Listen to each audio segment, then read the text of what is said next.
অনেক মাই জিজ্ঞেস করছেন যে স্যার এখন তো টাইফয়েডের টিকা দেওয়া হচ্ছে, টাইফয়েডের টিকা দিব কি না? হ্যাঁ, টাইফয়েডের টিকা দিবেন। আগে তো টাইফয়েডের টিকা কিনে দেওয়া লাগতো, এখন সরকার এটা বিনামূল্যে দিচ্ছে। আপনারা এই সুযোগটা গ্রহণ করেন। টাইফয়েড একটা খাদ্য এবং পানিবাহিত রোগ। টাইফয়েডের জীবাণু মানুষের শরীরে কীভাবে ঢুকে?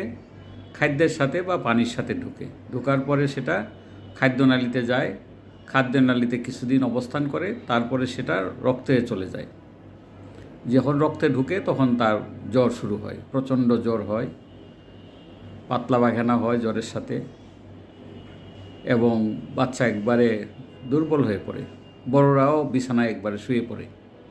জ্বর একেবারেই ছাড়ে না, যত রকম প্যারাসিটামলই খাবেন কিন্তু জ্বর ছাড়বে না, এবং সঠিক অ্যান্টিবায়োটিক লাগে।